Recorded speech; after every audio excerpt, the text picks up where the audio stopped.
இன்றைக்கி வந்து பிரான் மசாலா பண்ணிடலாம் அப்படின்னு சொல்லிட்டு பிளான் பண்ணிவிட்டு இறால் வாங்கிட்டு வந்தாங்க. இறால் கழுவ ஆரம்பித்து ரொம்பவே இன்ட்ரெஸ்ட்டாக ஸ்டார்ட் பண்ணேன். அது ஆனால் கழுவி முடிக்கிறதுக்குள்ளே ஒரு மூச்சு பாடாயிட்டு.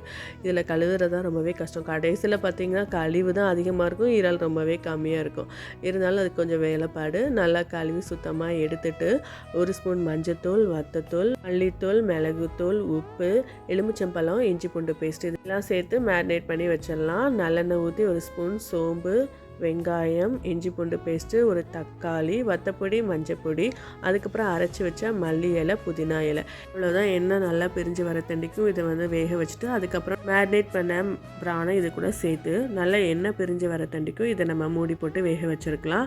எண்ணெய் நல்லா பிரிஞ்சு வரணுன்னா மல்லி இலை போட்டு இறக்கிருங்க. இது சாதத்து கூட வச்சு சாப்பிட்டா நல்லாவே இருக்கும். இன்றைக்கி மத்தியானம் வந்து ரசம் வச்சு இதை எடுத்துட்டோம். இன்றைக்கி தோசமாகவும் இருந்தனால நைட்டும் இதே வச்சுக்கலாம் அப்படின்னு சொல்லிட்டு பிளான் பண்ணி 2 in 1 வச்சுட்டோம். கண்டிப்பாக இந்த ட்ரை பண்ணி பாருங்கள். பிடிச்சிருந்தா லைக் பண்ணுங்கள். தேங்க்